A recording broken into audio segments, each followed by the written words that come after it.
warahmatullahi wabarakatuh. Kami mahasiswi program studi pendidikan ekonomi STKIP PGRI Bangkalan akan membuat video mengenai industri jasa keuangan dalam perekonomian Indonesia. Di sini kita akan membahas satu persatu mengenai industri jasa keuangan yang ada di Indonesia. Pertama, kita akan membahas tentang Otoritas Jasa Keuangan atau yang disingkat dengan OJK.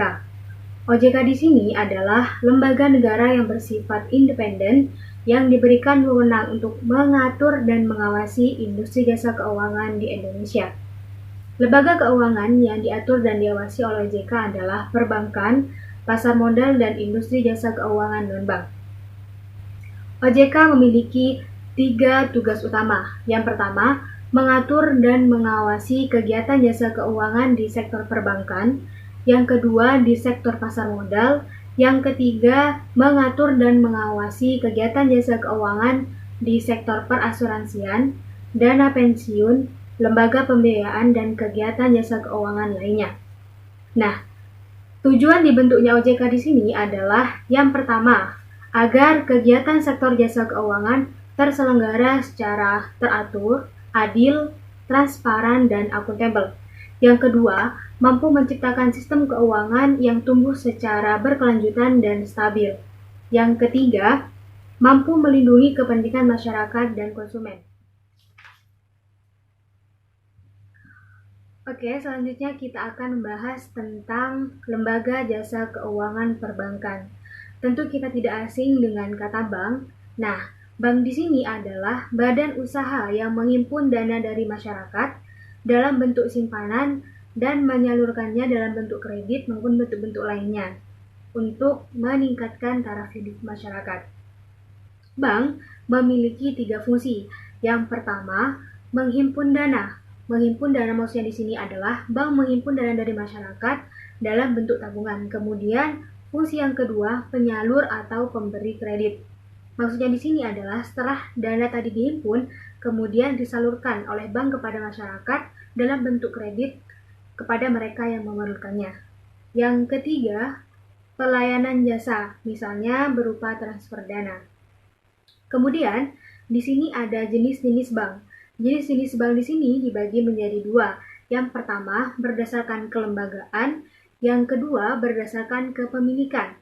Untuk jenis-jenis bank berdasarkan kelembagaan ini ada 2. Yang pertama, bank umum, dan yang kedua, bank perkreditan rakyat atau yang disingkat dengan BPR.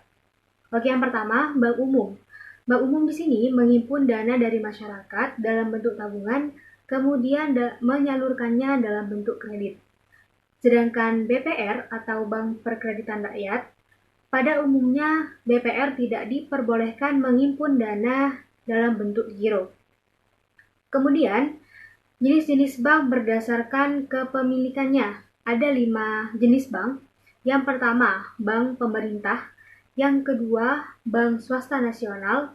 Yang ketiga, bank pembangunan daerah. Yang keempat, bank campuran. Yang kelima, bank asing. Kita akan bahas ini satu persatu. Oke, yang pertama, bank pemerintah. Bank pemerintah di sini, semua saham yang dimiliki oleh bank tersebut dimiliki oleh pemerintah. Misalnya BNI, BRI, BTN, dan lain sebagainya. Yang kedua, bank swasta nasional. Bank swasta nasional di sini saham dimiliki oleh swasta nasional. Misalnya Bank Mega. Yang ketiga, bank pembangunan daerah. Semua saham di bank ini dimiliki oleh pemerintah daerah, misalnya Bank Jatim. Nah, yang keempat, bank campuran. Bank campuran di sini, saham tidak dimiliki oleh pemerintah maupun oleh swasta, melainkan saham di sini campuran antara pemerintah dan swasta, misalnya Bank Permata. Nah, yang kelima adalah bank asing. Semua saham dimiliki oleh asing, misalnya Bank BCA. Selanjutnya, di Indonesia di sini menggunakan 2 prinsip dalam kegiatan usaha bank. Yang pertama menggunakan prinsip konvensional dan yang kedua menggunakan prinsip syariah. Untuk prinsip konvensional di sini, bank menjelaskan usahanya berdasarkan bunga. Imbalan yang diterima oleh pemilik tabungan dihitung berdasarkan bunga yang diberikan oleh bank. Yang kedua, syariah. Di prinsip syariah di sini tidak menggunakan istilah bunga, melainkan menggunakan istilah bagi hasil. Oke, di sini saya akan menjelaskan tentang pengertian pasar modal. Pasar modal adalah instrumen keuangan yang memperjualbelikan surat-surat berharga berupa obligasi atau saham untuk jangka panjang yang diterbitkan oleh pemerintah. Ada beberapa fungsi pasar modal, yaitu yang pertama fungsi ekonomi, yaitu pasar modal menyediakan fasilitas atau wahana yang mempertemukan dua kepentingan, yaitu pihak investor atau pemberi pinjaman dan pihak memerlukan dana atau pinjaman. Yang kedua, fungsi keuangan, yaitu pasar modal memberikan kemungkinan dan kesempatan memperoleh imbalan bagi pemilik dana sesuai dengan karakteristik yang dipilih. Jadi diharapkan dengan adanya pasar modal, aktivitas perekonomian menjadi meningkat. Terus yang ketiga, peran pasar modal. Yang pertama, sebagai sarana pendanaan usaha atau sebagai sarana bagi perusahaan untuk mendapatkan dana dari masyarakat pemodal. Dana yang diperlukan dari pasar modal tapi digunakan untuk penyeimbangan usaha. Yang kedua itu adalah pasar modal menjadi sarana bagi masyarakat berinvestasi pada instrumen keuangan seperti saham. Terus ada beberapa lembaga penunjang pasar modal. Yang pertama, kustodian. Kustodian tersendiri adalah memberikan jasa penitipan efek dan harta lain yang berkaitan dengan efek serta jasa lain termasuk menerima bunga. Yang kedua itu Biro Administrasi Efek. Artinya pihak yang berdasarkan kontrak dengan emiten melaksanakan pencatatan pemilihan efek dan pembagian hak yang berkaitan dengan efek. Terus di sini ada akuntan publik. Akuntan publik itu adalah pihak yang menjamin bahwa laporan keuangan emiten sesuai dengan normal dari prinsip akuntansi yang berlaku. Terus ada notaris. Notaris yaitu pejabat umum yang berwenang membuat akte anggaran dasar atau akte perubahan AD termasuk pembuatan perjanjian emiti efek. Terus ada penilaian. Penilaian yaitu pihak yang melakukan penilaian terhadap aktiva tetap perusahaan. Selanjutnya ada konsultan hukum, yaitu pihak yang memberikan pendapat dari segi hukum mengenai keadaan emiten. Jadi di sini lembaga penunjang pasar modal akan memberikan peran yang positif terhadap berjalannya fungsi pasar modal jika didukung oleh para pengelola lembaga. Terus di sini juga ada instrumen-instrumen pasar modal. Yang pertama itu saham.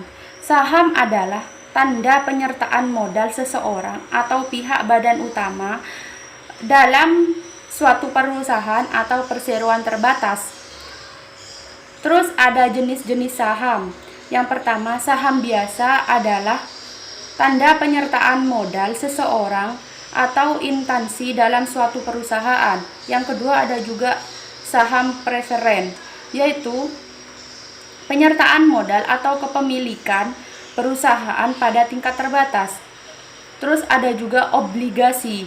Obligasi tersendiri itu artinya adalah suatu kontrak tertulis jangka panjang yang dapat dipindah tangankan tentang transaksi pengakuan utang disertai sejumlah bunga yang akan dibayar secara periodik. Terus di sini ada juga jenis-jenis obligasi. Yang pertama, kolateral. Kolateral adalah obligasi yang jika perusahaan tidak dapat membayar sejumlah uang dengan nominal yang telah ditentukan. Jadi perusahaan tersebut menyediakan aset milik perusahaan sebagai jaminan. Terus yang kedua, debentur. yaitu obligasi yang jaminannya berupa tingkat likuiditas perusahaan. Terus ada obligasi pendapatan. Obligasi pendapatan yaitu obligasi yang tidak dijamin oleh aset perusahaan, tidak memiliki kewajiban membayar bunga secara periodik kepada pemegang obligasi. Selanjutnya, obligasi hipotek, yaitu obligasi yang dijamin dengan aset tertentu dan biasanya disebutkan secara jelas, contohnya tanah atau gudang. Terus juga ada RAIK. RAIK itu adalah hak memesan efek terlebih dahulu dengan harga yang telah ditetapkan selama periode tertentu. Bukti RAIK tersebut adalah diterbitkan pada penawaran umum terbatas, yaitu ketika saham baru ditawarkan kali pertama pada pemegang saham lama. Imbalan atau keuntungan yang diterima pembeli RAIK sama dengan pembeli saham, yaitu dividen atau capital gain. Terus selanjutnya ada waran. Waran itu adalah hak kepada pemegang waran untuk mengkonversikannya menjadi saham biasa dengan harga yang telah ditetapkan terlebih dahulu, seperti halnya saham. Terus ada juga reksadana. Reksadana itu wadah yang digunakan untuk menghimpun dana dari masyarakat pemodal untuk selanjutnya diinvestasikan dalam portofolio efek oleh manajer investasi. Terus ada juga indeks berjangka. Indeks berjangka merupakan salah satu bagian dari perdagangan berjangkau yang bertujuan sebagai sarana melindungi nilai terhadap investasinya. Terus ada juga mekanisme transaksi di pasar modal. Yang pertama, mekanisme transaksi di pasar perdana, yaitu pasar tempat perusahaan atau emiten pertama kali memperdagangkan saham atau surat berharga lainnya lainnya untuk masyarakat umum atau publik. Saya akan melanjutkan presentasi dari teman saya. Saya akan mempresentasikan tentang perasuransian. Apakah kalian atau orang tua kalian sudah terdaftar menjadi salah satu peserta program asuransi? Jika iya, tentunya kalian pasti mengetahui sedikit banyak tentang asuransi. Secara bahasa, asuransi berasal dari kata insurance atau asuransi yang berarti jaminan atau pertanggungan dan yang saling memikul. Maksud dari pertanggungan adalah perjanjian antara dua pihak atau lebih dengan pihak penanggung mengikatkan diri kepada pihak tertanggung. Selanjutnya, fungsi asuransi. Fungsi asuransi yaitu sebagai mekanisme untuk mengalihkan risiko dari satu pihak ke pihak lainnya. Maksudnya dari pihak tertanggung ke pihak penanggung. Berikutnya, peran asuransi. Peran asuransi adalah memberikan pertanggungan jika kemudian hari terdapat risiko yang menimpa peserta program asuransi. Seperti halnya memberikan pertanggungan bagi ahli waris jika program asuransi meninggal dunia. Berikutnya, prinsip kegiatan usaha asuransi. Secara umum dibagi menjadi dua. Yang pertama, prinsip syariah dan yang kedua, prinsip konvensional. Prinsip konvensional mengenai dana yang terkumpul dari nasabah akan menjadi hak milik bagi perusahaan. Sedangkan dengan prinsip asuransi syariah, maka kepemilikan dana tersebut pada asuransi syariah merupakan hak peserta para asuransi. Berikutnya, produk asuransi. Produk asuransi adalah produk finansial yang berguna untuk melindungi pihak asuransi dari risiko kerugian finansial yang terjadi di kehidupan. Tentunya pasti sedikit banyak adanya risiko yang harus ditanggung oleh pihak asuransi atau dari pihak peserta asuransi. Berikutnya, dana pensiun. Dana pensiun menurut Undang-Undang Nomor 11 Tahun 1992 tentang dana pensiun adalah badan hukum yang mengelola dan menjalankan program yang menjanjikan manfaatnya bagi para pensiun. Di Undang-Undang Nomor 11 Tahun 1992 sudah dijelaskan bahwasannya dengan adanya dana pensiun maka sangat menjanjikan bagi para pensiun. Berikutnya fungsi dana pensiun. Fungsi dana pensiun yaitu tentunya sudah didaftarkan sebagai peserta asuransi dan juga tentunya sudah memiliki tabungan sendiri. Berikutnya jenis-jenis dana pensiun. Jenis-jenis dana pensiun dibagi menjadi dua. Yang pertama dana pensiun pemberi kerja atau DPPK dan yang kedua dana pensiun lembaga keuangan atau DPLK. DPPK adalah unit organisasi dalam suatu perusahaan yang khusus mengenai dana pensiun bagi karyawannya. Sedangkan DPLK adalah dana pensiun yang dibentuk oleh bank atau perusahaan asuransi jiwa untuk menyelenggarakan program pensiun iuran pasti bagi perseorangan. Berikutnya prinsip kegiatan usaha dana pensiun. Prinsip kegiatan usaha dana pensiun yaitu kegiatan usaha yang sama dengan prinsip kegiatan usaha industri keuangan non-bank lainnya, seperti halnya prinsip syariah dan prinsip konvensional. Berikutnya produk dana pensiun. Produk dana pensiun diantaranya adalah produk pensiun dengan konsep tabungan dan produk pensiun plus asuransi jiwa. Sekian dari saya, selanjutnya akan dilanjutkan oleh teman saya. Selanjutnya saya akan menjelaskan tentang lembaga pembiayaan. Nah, apa itu lembaga pembiayaan? Lembaga pembiayaan di sini badan usaha yang melakukan kegiatan penyediaan dana atau barang modal. Adapun menurut Undang-Undang Nomor 21 Tahun 2011 tentang OJK Pasal 1, yaitu badan usaha yang melakukan kegiatan pembiayaan dalam bentuk penyediaan dana atau barang modal. Itu untuk peraturan dalam undang-undang terkait lembaga pembiayaan tersebut. Untuk apa sih sewa guna usaha di sini? Untuk digunakan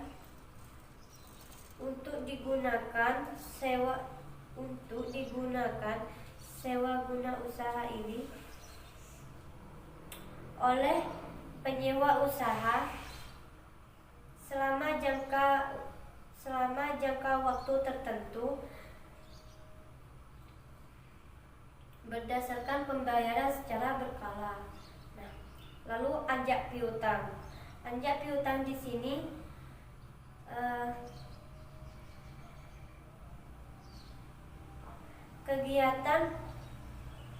kegiatan pembiayaan dalam bentuk pembelian piutang dagang jangka pendek dalam perusahaan atau piutang tersebut. Dan yang ketiga pembiayaan konsumen. Nah, di mana pembiayaan konsumen ini kegiatan pembelanjaan untuk barang dagang berdasarkan kebutuhan konsumen dengan pembayaran secara langsung. Dan yang terakhir usaha kartu kredit, di mana usaha kartu kredit ini kegiatan pembiayaan pembelian barang dagang atau jasa yang menggunakan kartu kredit. Dan di sini ada juga perusahaan modal ventura. Nah, yaitu badan usaha yang melakukan usaha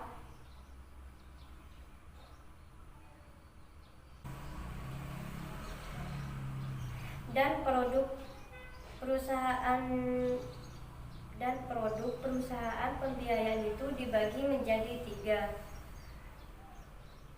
Yang pertama itu produk perusahaan pembiayaan seperti perusahaan anjak piutang. Di antaranya yaitu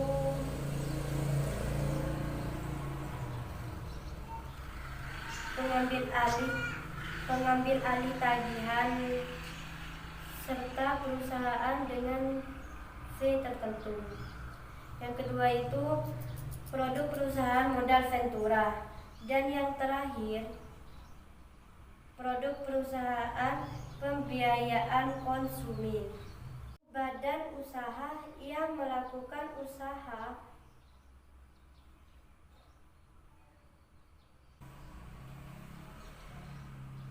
dan produk perusahaan pembiayaan itu dibagi menjadi 3. Yang pertama itu produk perusahaan pembiayaan seperti perusahaan anjak piutang. Di antaranya yaitu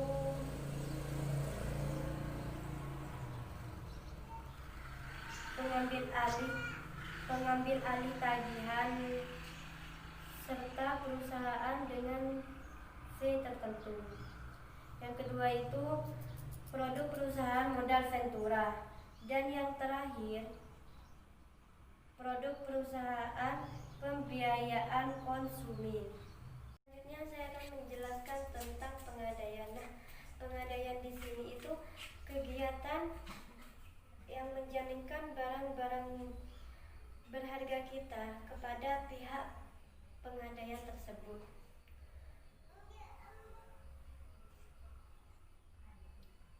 Lalu untuk memperoleh sejumlah uang atau barang-barang yang sudah kita jaminkan dan akan ditebus selama perjanjian kita dengan pihak lembaga gadai. Lalu di sini ada fungsi pengadaian. Salah satunya itu membela perekonomian rakyat kecil dengan menyalurkan kredit atas dasar hukum gadai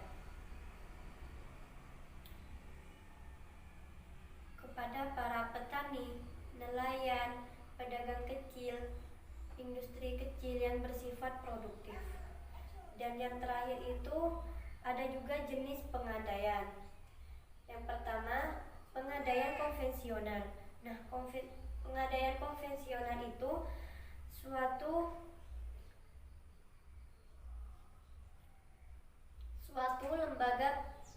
lembaga pemerintah yang memberi pinjaman uang kepada nasabah atas dasar hukum gadai.